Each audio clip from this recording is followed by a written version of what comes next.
No, we're not on. Come on. Hello, Happy. How are you? I'm good, Hayley. How are you? Yeah, very well. For those of you who are joining us today, we are going to be answering your questions about how to go about your job search on LinkedIn and how to gain more followers.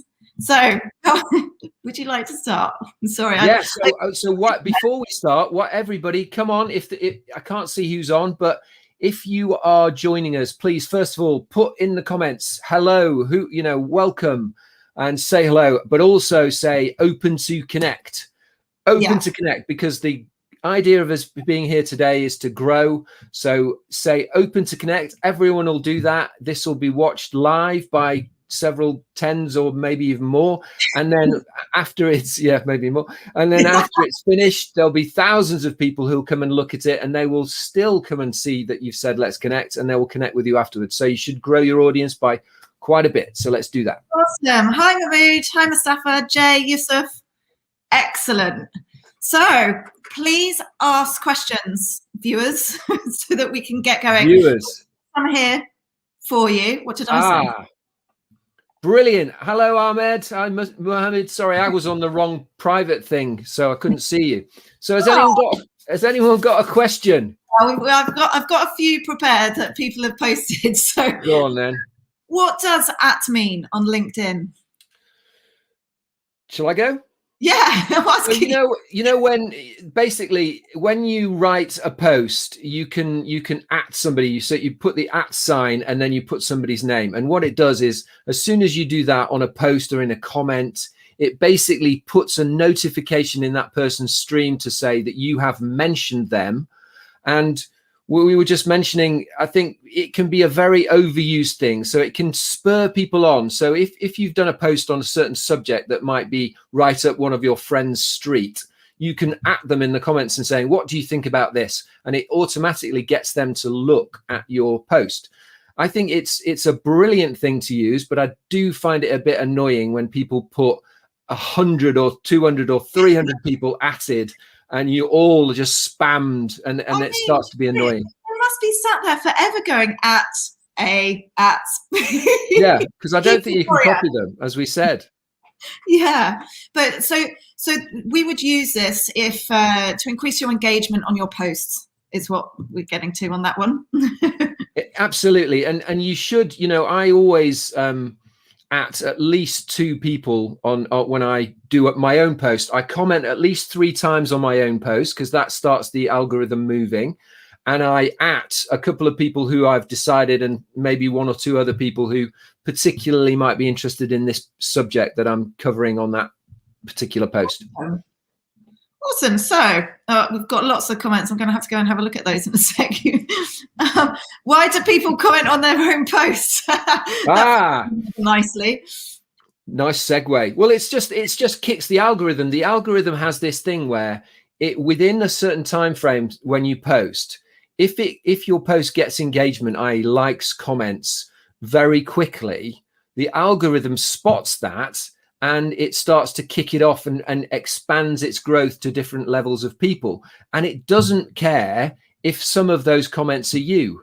So I've seen people like with 100 comments after their own post that they've done, which I'm not suggesting you do that, because it just makes a mockery of it. But 2 or 3 comments of your own, maybe saying your website, saying @ a friend of yours or whatever, it just kicks the algorithm off. Yeah. Awesome. I don't really have anything to add to that. Okay. So we've got some questions here though, which is great. Yeah. Hi, Richie. Oh, Ahmed, what is the best vacancies in the future? Oh, by the way, everyone, if you could put QU or an emoji or something in front, just so that we can figure out which is a question and which is a comment, that would be lovely. So Ahmed, which is the best vacancies in the future? Good question. Probably anything in IT. Social media will be good. Social media, yeah. Engagement.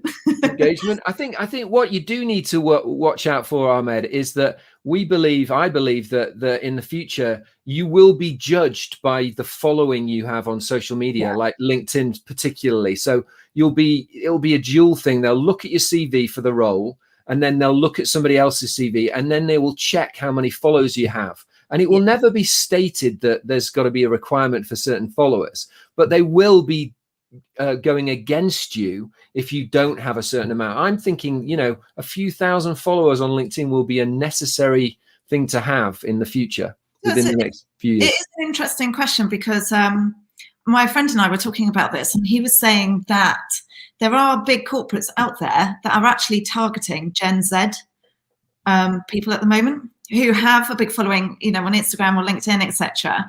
They want to attract those people because it's great for their business as well. So yeah, go. Hey, Sarab. Hello. One of our top buddies. There's a good one. So sorry.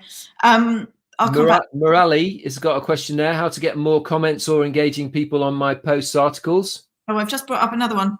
Okay. We'll get to that one. We've got quite a few. So what courses should we take to gain in the future? Well, actually, we've covered quite a few of those a second ago. So, you know, anything that can better yourself right now. So I would look at anything on LinkedIn, your CV, and how to appear different to everyone else. When it comes to a job search, hiring managers look for people who are slightly different to the rest and are able to articulate their value and their worth. So anything that helps you grow as an individual. So look at your how to sell yourself, your LinkedIn, and any other kind of, look at your job, for example. What would help you to grow in your career as well? Very good. I tell you what, a tip from me is I have realized that you don't need to necessarily take formal courses, although they're brilliant. Haley's one is pretty good. But what you can do is, if you go on YouTube and you want to learn about something, type in exactly what you want to learn. And I'm telling you now, there's 100 videos that will tell you how to do it. And some of it is phenomenal stuff. Some of it is awesome, but some of it you can be scrolling forever and ever. Yeah. And get lost in that like rabbit hole. Yeah. That's right. Okay, Richie's got a question here. So I will get through to all of these, or try anyway. Is it advisable to follow up on private messages regarding an application on LinkedIn? If so, how often? So we've spoken about this before on these lives, and what I would always advise is to research the company and find out everyone who's working in that company who's a decision maker in relation to that position that you've applied to. You want those individuals to see your name on LinkedIn regularly. You want them to get to know who you are. So I would always follow up, but I'd always also maybe not making it so much of a call, a cold call kind of thing, cold message. Yeah. I'd warm them up. So go on their company page, start messaging or commenting on posts from the workforce themselves. But yeah, certainly private message. Awesome. Yeah, very politely, softly, and you know, how often? Well, don't stalk them. Don't ask them more than, you know, if you've asked them in a week, don't go back, you know, within another week, unless the due dates or something like that is up. But I think, you know, when you're going to trying to influence them, instead of going direct, you can, as Haley said, go and look at their posts, go and look at it, interact with them, but give it some real thought. Here's a really lovely way of thinking about it.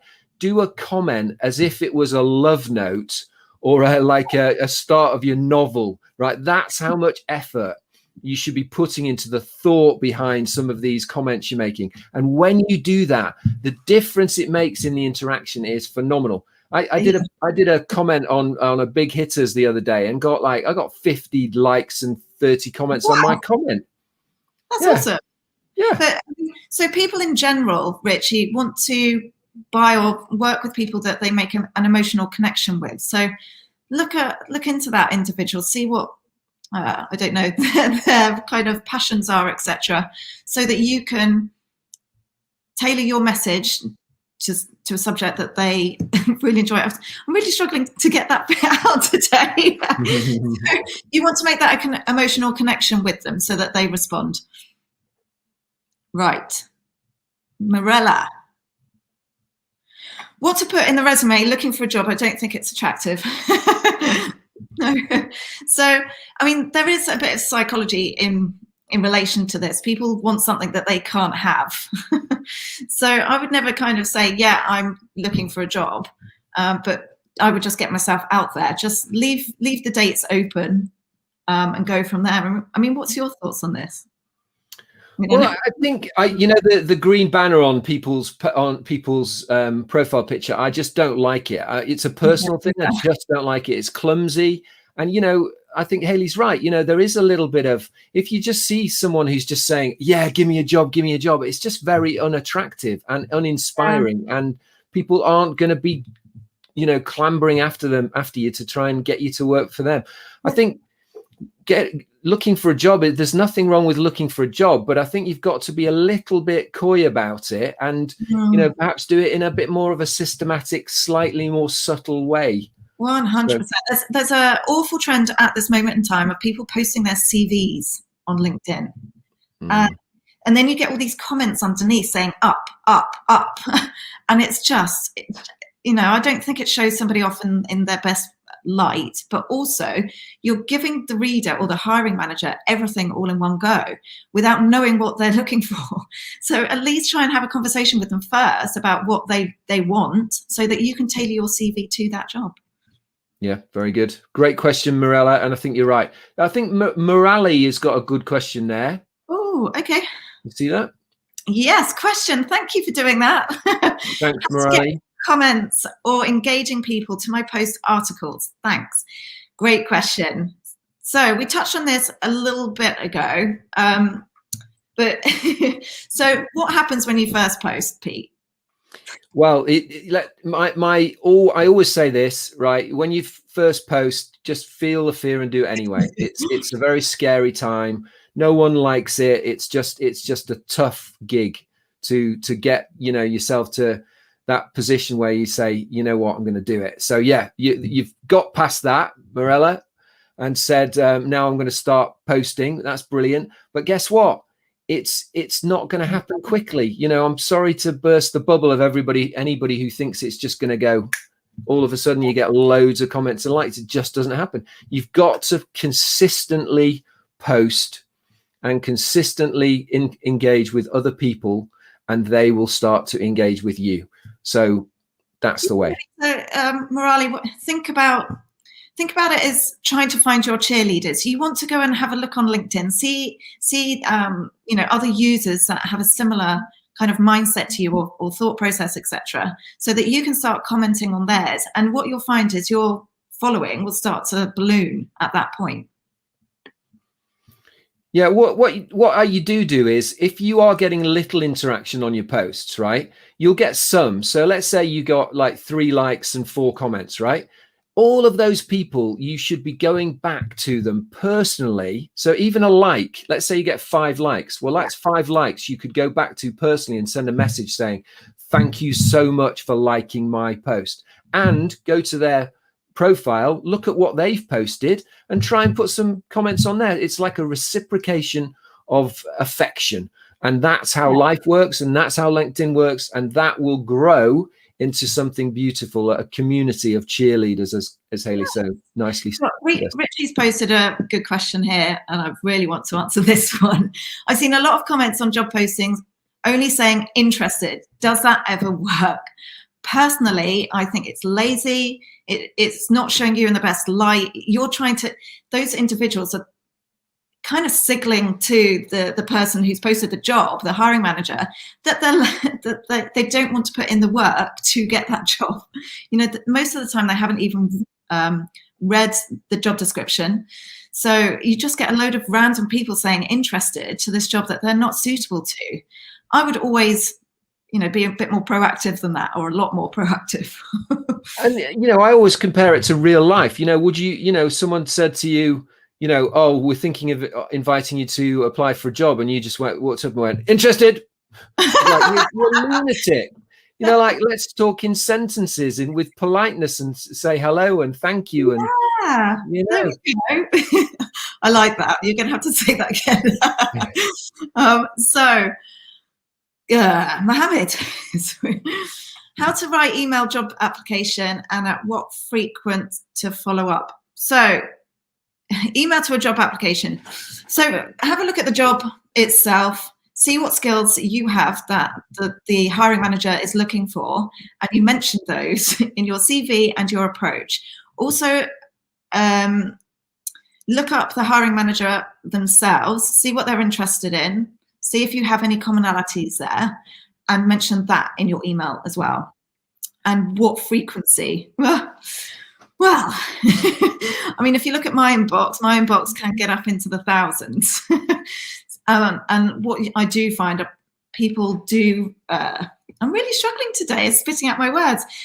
Some people post the same or send you the same email over and over and over again.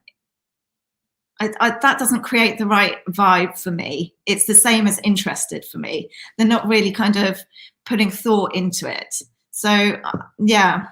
There's a thing in sales called steps to recontact, right? And it basically means that when you've offered something as a sale, which is, when you're applying for a job, that's your offer. I want to have that job. And the next thing you should do is you should consider the steps to recontact, which is you go back to the person and you try to ask them about something that's nothing to do with the actual thing you want to ask them, right? So you go back and say, just wanted to check, what the holiday was, or, what would the car be included, right? And what you're doing is you're softly going back and asking them. And people often are so embarrassed that they haven't gone back. They go back, oh, well, this is the hours, or this is the holiday. And by the way, here's an update for you as well. So it's a really clever thing to go back to them, which is not so unsubtle. The people that I've always remembered in my career are the people who have approached me first about something completely random or have made me laugh. It's not get me a job. Yeah, which is rude. Which is rude. So I would always try to be different. If you write something out, write something out and think, oh, that looks really generic, scrub it out and start again. Try to put your personality into it and try and appear different to everyone else, because we don't want to see the bland kind of emails that everybody else sends. Yeah, and just picking up on a point you said there, Hayley, like if you're talking to a recruiter, what I would do is go and have a look at their profile, go and have a look at their interests. And for instance, right, if they like dogs, tell them you've got a dog. As long as you've got a dog, by the way. Tell them I did this with a friend of mine. They were doing an application, and I knew about the lady who they were applying to, that she had a dog and she loved dogs, and my friend has a dog. It's like dog lover, interest, dog lover, dog called X. It becomes personal. Yeah. If you find your cheerleaders. Yeah. So, Mohammed, thank you for all these questions, by the way. And also, everyone who's watching, please put let's connect. This is about growing your following. Remember that. Yeah, let's connect. Connect. So we'll connect with you as well at the end of this. Exactly. So, Mohammed, thank you for your question. What is the best answer to a question? Oh, why you want to leave your current job? Oh, okay, right. Is it safe to say that there is no growth opportunities in my current company and want to assume more responsibility? Of course it is. What I would always say, be honest, but don't, if it's something derogatory, say about your boss, leave that out.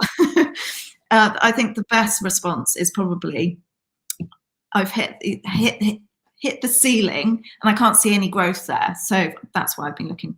And try and emphasize the fact that there's nothing wrong with the company that you want to leave.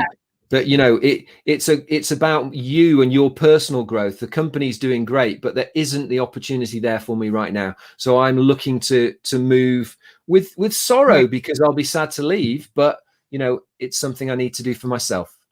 Yeah, awesome. I like that. So thank you for your question, Mohammed. We've got another one here. Mirtha, thank you very much for your question. How do we approach the companies in LinkedIn for graduate jobs, and how our profile should be different from those who have a profile with experience? Well, good question. Would you like to start, Pete? Yeah, well, so let's talk about the experience thing.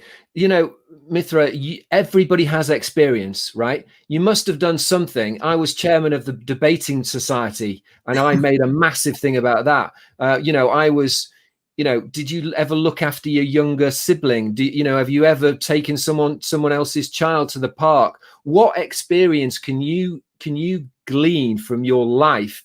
It may not necessarily be work, but you've not been in a cave, have you? You've been doing stuff. You know what I mean? So try really hard to work out what the job is that you want, and then try and work out what they're looking for, what qualities there are, and how can you give examples of that in your life so far.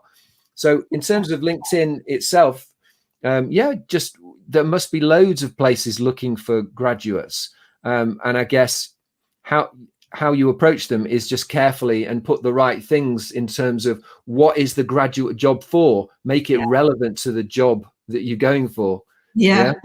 Target those companies. I mean, obviously we don't know your background, but what do you want to go into? And so tailor your profile to your future job and approach companies within those industries that you want to work for. And Hayley, you've put this example out quite a lot. Like when you say excellent communication skills, right? You might as well just write yourself off, right? There's certain phrases that are just so, it could be applied to every man and woman on the earth, right? So if you're going to say something like that, try and write it in a different way and make sure you've got an example to back it up.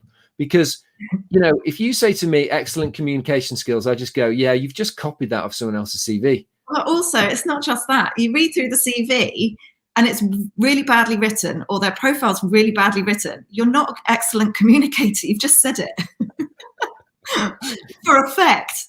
I once asked one of my friends who's very good at English to have a look at my CV a few years ago. And he came back to me and said, Pete, is English your first language? Which I took as really quite an offence. Brilliant. I mean, I look at a CV as your lottery ticket. You want it to be tip top. Like, you want to be grabbing the reader's attention within 8 seconds. That's all you have, I'm sorry to say. But when there's so many applications, and on LinkedIn, this is exactly the same. Hiring managers will literally flick through applications. So you need to do something to grab their attention. And that is, you have to be different. So you've got your banner up there, you've got your picture, you've got your about, and in that kind of segment, you want to make that as punchy as possible. I once got a job. I owned a website called takeiton.com, and my email address was pete@takeiton.com. And that was in the main body of my header on my CV. And the CEO spotted that and said, we've got to see that guy, pete@takeiton.com. And it was a huge thing for him. Yeah. But little things like that, just something that, have you swum the channel? Is there anything unusual about you that you should get in there that just takes you away from the rest of the crowd? And also, I just thought of this. When you're kind of looking at profiles, make sure it's in relation to you. You want to be authentic. If you're trying to pretend to be someone you're not, you're not going to be able to send that message or get that message out there. So make sure it's authentic. Yep. Great stuff. Great. Good luck, Mithra. Yeah, right, good luck. Another question? We have Atif. This is a long one. Right, hello, thanks for your question. Why companies preferring to have reference when you are already having a probation period, which can tell the employee about your capability? I did actually post on this the other day. So it will be, sorry, I'm actually struggling to read this. So it will be difficult for the newcomers having no reference to join that company. What is your thought on this? Well, references are there to actually just push your application across the line, essentially. We know there is a probation period, but it costs a company a lot of money to take on a member of staff. And if it goes wrong, it can be seriously costly. So references are there to safeguard them. I have no problem with references. I think they're a great thing. They can work in your favor. Sorry. If you haven't got somebody who you can get a reference from, then you have got an issue. There must be people in your life, whether it be work or personal, that are in a reasonably senior position and would be prepared to allow you to put their name on your application. So also go back to your tutors, etc. If you're struggling. So there's always an option there. Yeah. But get creative. Awesome. Thank Go you very for it. much. Nice watch, Atif.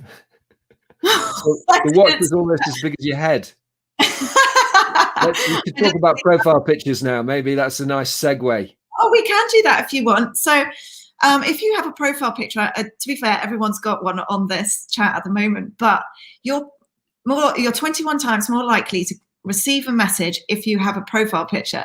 But also there's a website called Snapper. So you can analyze your profile picture to kind of gain an insight to what the viewer thinks of you. Which is rather interesting. I put mine in and got 70%. Some of the points I can't change. It's my face. So I don't put mine in. Might turn my head upside down and see what it does with that. But yeah, that's so. I can't find that website. It's called Snapper, SNAPPR.com. If you want to look it up. And I think a couple of things from me. I think, you know, smile on your profile picture, or at least have the corners of your mouth slightly turned up. Don't look miserable. It's not a good look.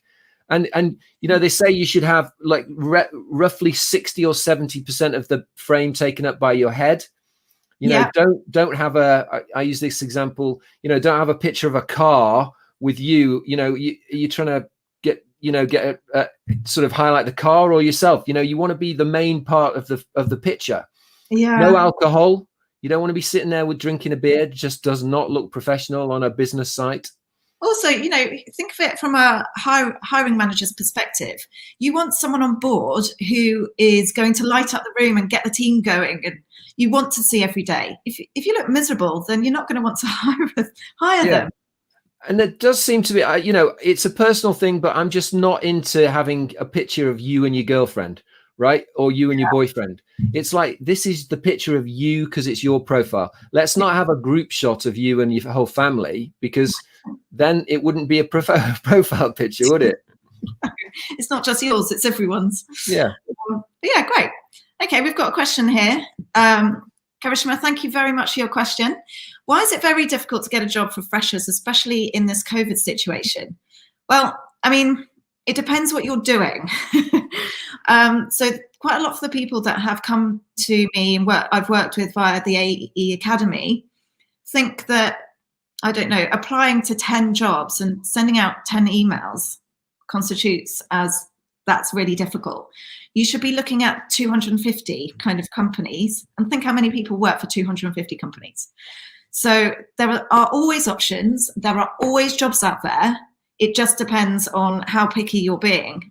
So I would always look at growing that net wider and further so that, we've got somebody at the door, so that you can get as many contacts, etc., and get your CV out there. I would add, so I've had a journey on LinkedIn. I came to LinkedIn for a job and then gave up with applying for jobs and just did LinkedIn. And you know, since then I've grown my following from like very, very small to 26,000. And I think, you know, since then, you know, like I'm getting opportunities, collaborations with great people like Haley and, you know, other people. I've had a job come through today, you know, that I've not applied for any jobs. It's just coming through. And I suggest to you, Karishma, growing your following is not going to be a nice to have in the years to come. So start now. So get on there, post, comment, engage, grow your following, and great things will come to you. And maybe the applications will not be so necessary in the future. Yeah, I mean, you brought up a brilliant point. You know, Pete and I do these lives. I know not everyone can do them, but Pete puts videos out there. We put posts every week or every day.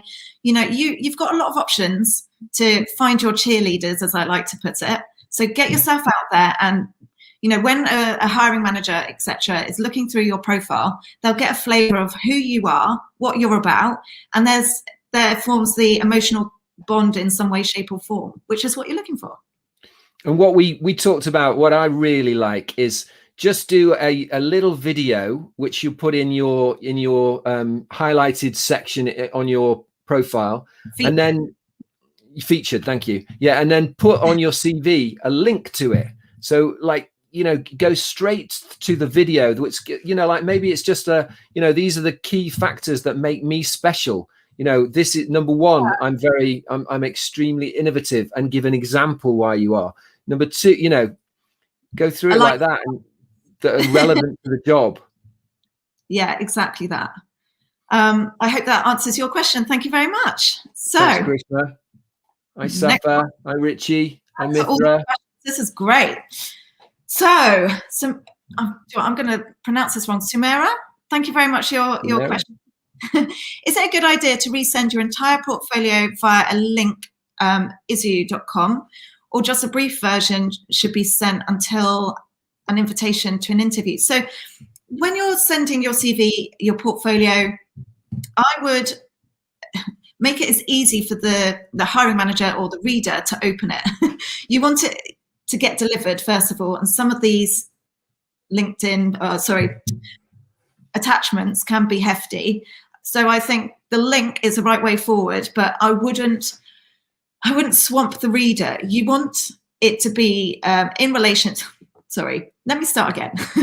So whatever you send to that hiring manager, you want it to be in relation to the job that they're recruiting for. So don't kind of swamp them with, say if you're an architect and you've worked on hotel projects and all sorts of projects, but this person just wants hotel. Don't swamp them with all different kinds of industry. You want them to only see the hotel projects. So just make sure that you're, what's the word I'm looking for? It's selective. Yeah, something like that. So you just want to, it's like when you go to a party and you meet someone for the first time, you don't tell them about your whole entire life. You only tell them bits that where their face lights up and you have a commonality. So you want to kind of do this when it comes to your job applications in your portfolio, etc. You don't want to kind of swamp them with information. Just give them what they need to know.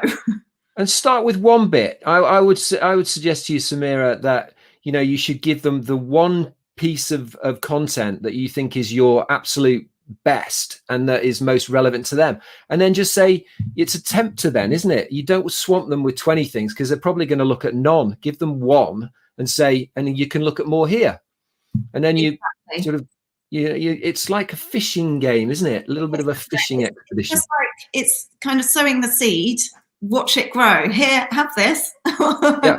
See what you think about that. A tempter. Yeah, that's it.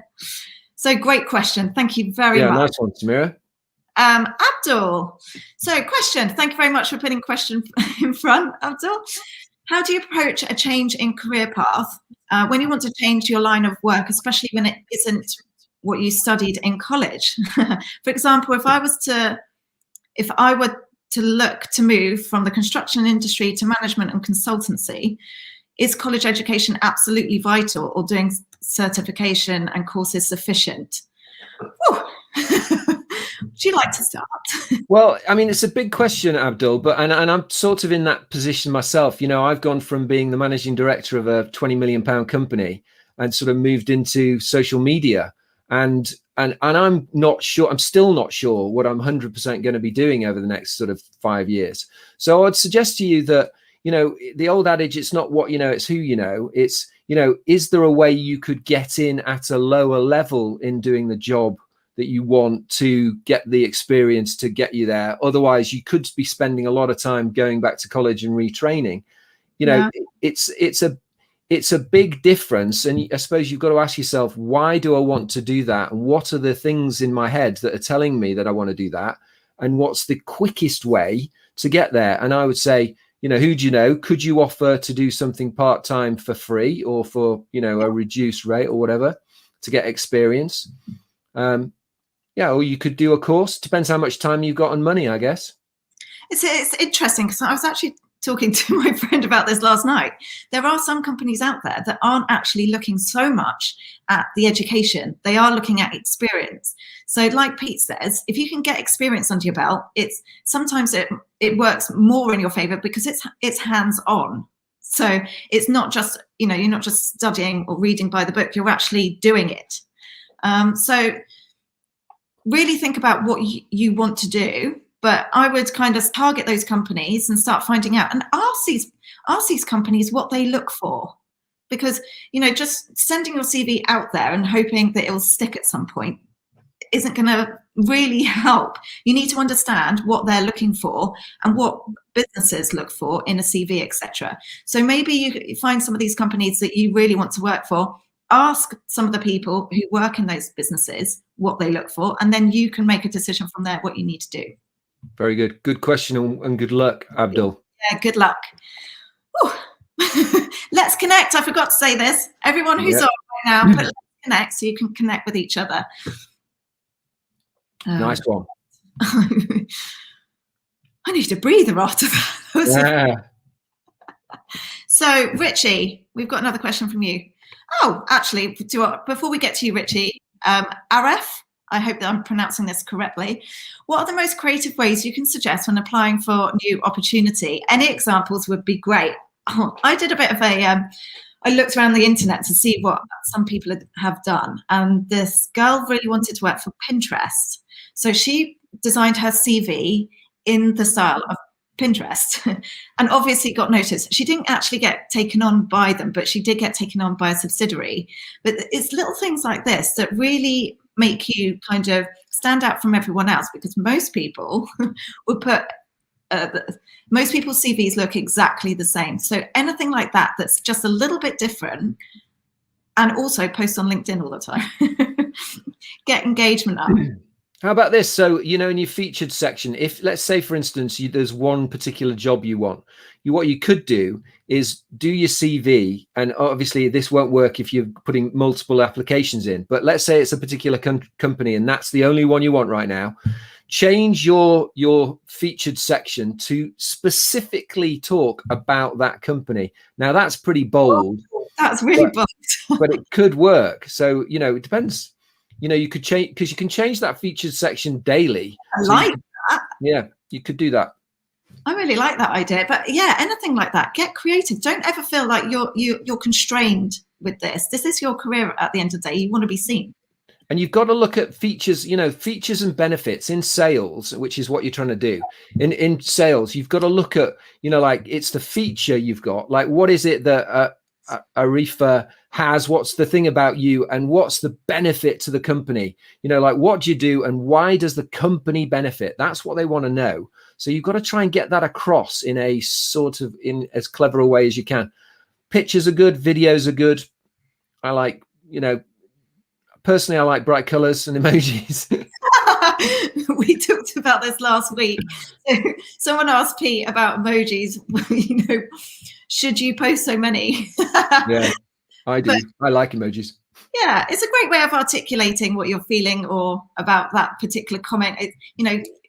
Text can be misconstrued. So if you put an emoji with it, it's always a good way to kind of clarify what you mean. Yeah, it's like anything. You can do too much. You don't want it to look horrible, but at the same time, on LinkedIn, there's a lot of scrolling. People are going past your post very quickly. And, it's when you see a view on if you do a post and you see a view, that means that somebody looked at that post for more than 3 seconds. It doesn't mean they've taken it in. So you want them to stop and have a look and read it properly. Otherwise, the engagement may say you've got so many views, but it might not be great engagement. Yeah, very true. Thank you very much for your question. Thanks. So on to Richie. Okay. You're on form today, Richie. Yeah. So what do you advise people who are having problems of being overqualified for a job that they are actually open to accepting? Especially in these challenging times, it's more common. Yeah. So yes, this is a comment that I get a lot. So I would say don't focus on the negatives. Just keep on going with your job search. Because if you start kind of dwelling on this overqualified, etc., overqualified could mean a lot of things. I mean, maybe their office is quite young. I know we shouldn't be so ageist, but sometimes that is the case, and maybe it wouldn't be a great fit for them, because at the end of the day, you do want your workforce gelling well together to get the best out of them.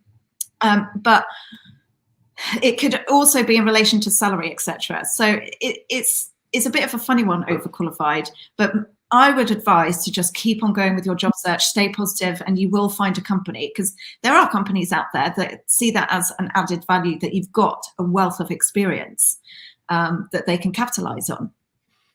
So I would offer two additions to that, Richie. One is, I would consider, if it's an ongoing problem, amending my CV and taking out the most senior role, because you don't have to say all of your roles in your job, and to get in the door, you perhaps might have to dumb it down a bit. And if you are going to get in front of people and you're pretty convinced that the objection is going to be, well, you're too experienced, you're going to have a very good reason why it's not a problem. And that reason could be, which I've seen very strongly, is, like, I got to a very senior position. I really, really don't want to be there anymore. It was too stressful. I want a job that's a bit more relaxing, or whatever, that gives them a non-confrontational, aggressive.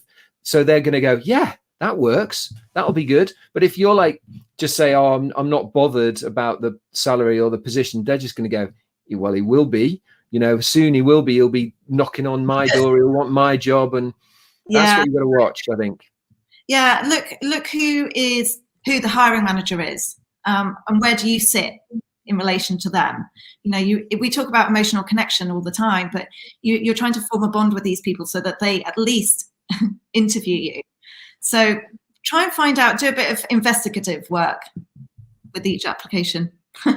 Yep, nice one. Thanks, Richie. Good luck. Thank you very much, Richie. So Safa, we've got another long one. Good to have you here today. So why some recruiters will consider a resume with multiple previous positions that have a short period as a negative thing, although the reasons could not be, I can't get this out, could be not from the candidate. Look, this happens all the time. You can get people who are freelance staff and they are very job hoppy. That is the nature of the beast. But some clients, because it's from an employer's perspective, it's a lot of money to hire people. And if something goes wrong with that said hire, it can be severely costly to the business. So some businesses will tell the recruiters, right, we don't want anyone, maybe they've had a bad experience, etc. So you really have to look behind that. Yes, there's nothing you can do about it, but you can frame your experience. Your CV and your LinkedIn is your chance to create your own narrative, or not create, but you can, well, yes, but people will only read what you put on a piece of paper. So give them a reason to interview you and look past that. Would you consider, are you allowed to miss jobs out? If a job was a very short one, are you allowed to miss them out? I've had CVs in the past where people have done this, and I know they've done it because for whatever reason, I've got a photographic memory with these things, and I do see it as a really bad thing. But people pick up on these things. And also, when somebody has missed something out like that, they can't stay consistent forever. So I always think that you should be honest, because you'll get caught out at some point. And another way of doing it, if you, let's say you do have a lot of jobs on your CV and you know it's going to be an issue, because it will be, because I've recruited a lot of people, and having too many jobs would have been a real no-no for me.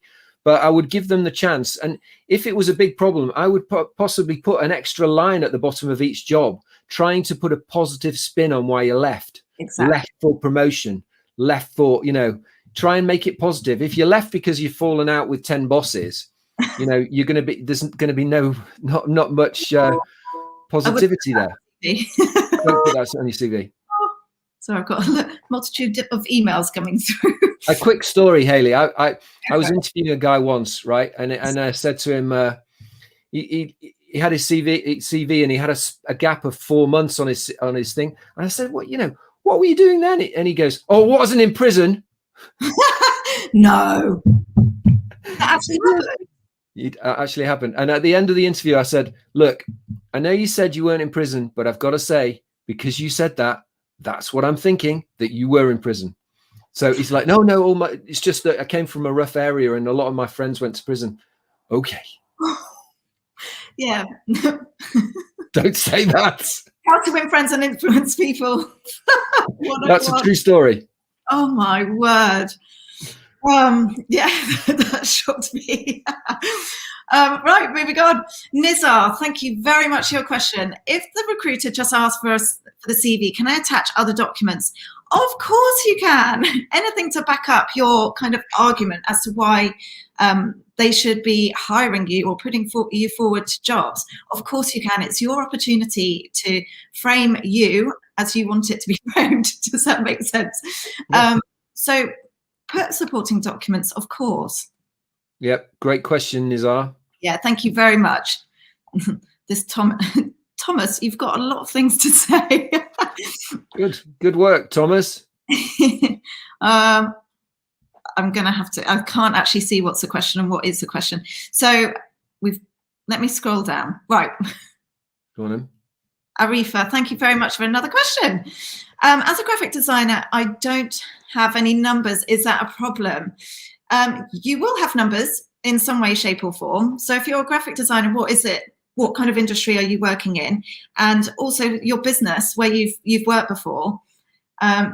Were those I don't know whether those images brought in, were they used for sales, whatever, what was the attraction rate? I don't know, the engagement rate, etc. There's always a way of finding facts, figures, numbers, find a way. Yep.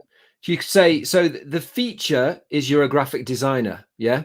The benefit is what did you achieve for your employer? So like your design was picked to win a £200,000 job based on your graphic. You know, your graphic was used in X number of advertisements for your firm, which brought the firm X amount of money.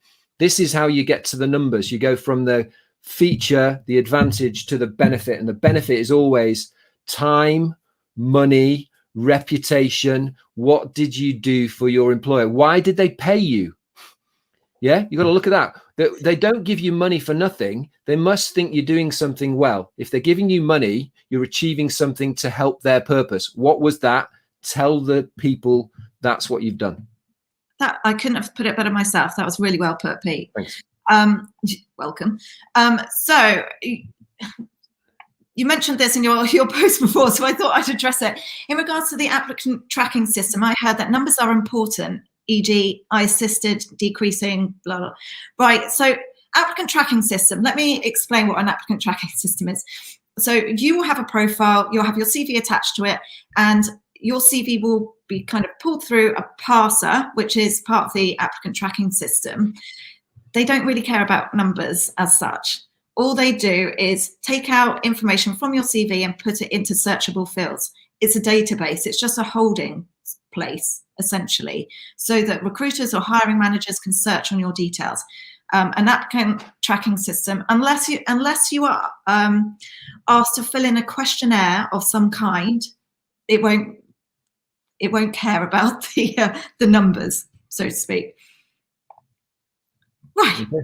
Okay. Nice one. Abdul. So question, what would be a polite way to approach HR managers and recruiters without coming across too strong? A lot of them don't respond, sadly. Yeah, sadly they don't. And I do understand why, our recruitment team get flooded with emails. And I don't know if you've watched this from the start, but at one point I had 25,000 emails in my inbox. So you do get flooded as a recruiter. However, what I would do, and we've mentioned this throughout our live today, is find a way to make an emotional connection with that HR manager or with the recruiter.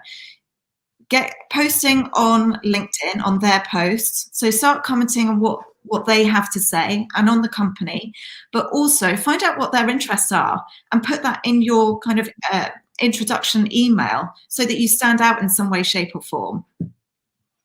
Very good. And in terms of the particular writing the email to the HR manager or recruiter, first of all, be very polite. So make it, the name of the person, dear, the name of the person. Yeah. So make it really personal. Then talk about the things that you are different, what that is different about you, and say what you want. So, and acknowledge that they're busy.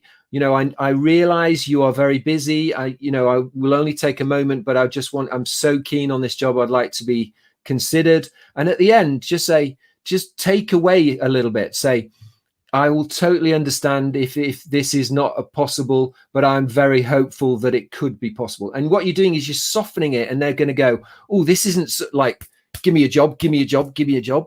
And they might just go, oh, like this. The more polite. I've literally had, when I was cold calling as a young salesperson, I had multiple people ring me back and say, I never ring people back, but your message was so polite, I thought I had to. So, yeah. You know, it does work. Or a joke. I always remember the people that put in a little joke or whatever. It's like, it brightens your day. You know, you're trying to stop somebody in their tracks.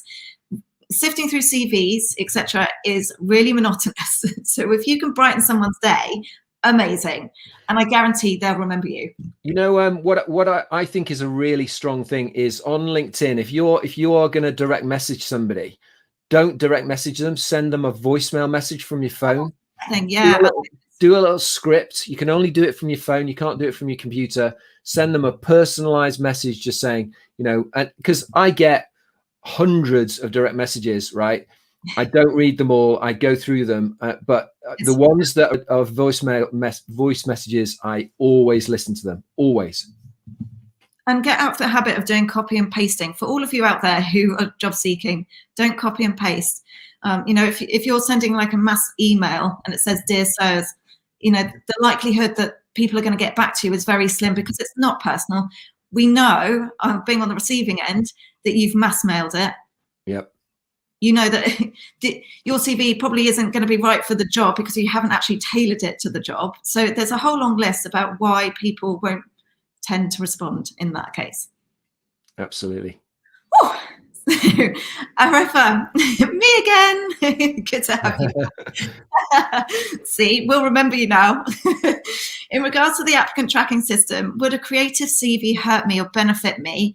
I have had mixed feedback on that one. So you do need to be really careful about the format that you send your CV in. Like I say, the applicant tracking system has a parser which extracts the wording from your CV and puts it into searchable fields.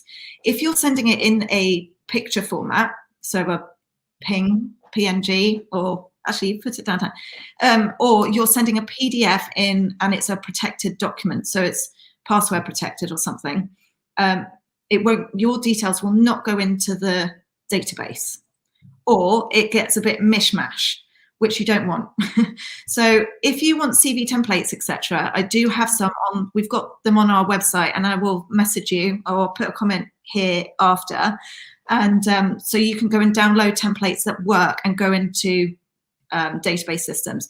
But just be really careful. There are lots and lots of rules behind what you should and shouldn't do with a CV. Don't layer text over an image. That's also a good one. But, you know, you do want it to be creative. You can make it creative. You can make it look pretty without having to go too far that the applicant tracking system rejects your CV. But I have done a video, so I will post it after so that you've got an idea. I like that, Arifa. Can you make a joke on the spot? I'll tell you one. How do you kill a circus? Go for the juggler. Oh, God. That's such a dad joke. Use that one. Oh, here's another one. Two snowmen next to each other. One says, "Can you smell carrots?" What? Can you smell carrots? Yeah, because the snowman's nose is made of carrots. Oh, sorry. I didn't hear the beginning of it. Totally wasted on me. Sorry. It's brilliant. Best at Christmas, that one. There you go. You've got two. How is the best way to win over an interviewer? I've got a really good technique on this one. It's a bit of a salesy thing, but what you want to do, when the interviewer is going through all the people that they've seen, they are trying to imagine that person sitting at that desk. So a good question to ask an interviewer is, if I got this job, what would I have to do to be seen as a really good choice? You know, so kind of frame it that they are imagining you in that seat and that maybe you need to learn a few things, but you're open and willing to get to that, you know, top performer kind of best employee kind of status. You're showing them from the outset that you're willing to do whatever it takes. Great. I think personally, you know, there's some statistics about, you know, in an interview, if you do, as the interviewee, do 90% of the talking, you're not going to get the job. You've got to get the interviewer talking. When the interviewer is talking and trying to sell you the job, because you ask them questions, because you're showing great interest and they can see you're interested, and they speak, the interviewer should always speak most. But if you speak like 70% and they speak 30%, you're much more likely to get the job. And I would also say, have a list, a really good list of intelligent questions that you can ask. Don't get to the end and say, I think you've covered it all. Make sure you've got a question. If an interviewer asks you at the end of the interview, do you have any questions? Always have something prepared. Yeah, but brilliant tip. I couldn't have said it better myself. Oh, so I think we've covered all the questions for today, Pete. I think we've done pretty well. So let's just re-emphasize, everybody. Can we just put happy to connect? Thank you, LinkedIn user. Just do us a favor, everybody, Abdul, everybody, Arifa, Mohammed, please. We're going to be here every week at Tuesday at 12 noon UK time. Don't know what that is, but you know what it is because you're on it. In Dubai time. And what, you know, it would be great if we could grow this group. And, you know, it's a lovely environment. I hope it's coming across that we're here to help.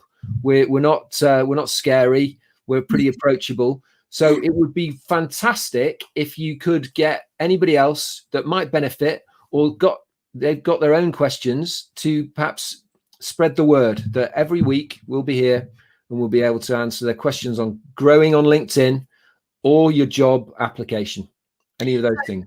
And also, if you want one-to-one help, Pete and I are here. We have courses, etc., that we're doing. So get in contact with us if you need extra help beyond these lives, because we're not. And I know you probably can't, Hayley, but if anybody wants to connect with me, send me a connection. I'll accept it immediately. Oh. So thank you so much for joining us today. Keep your questions coming because we always look at the questions throughout the day and answer them as we go. But thank you ever so much for joining us. We really, really appreciate it. We do. Thank you so much. And thank you, Hayley. Really appreciate you as well. Take care. Okay. Take care, everyone. Bye-bye. Bye. Cheers.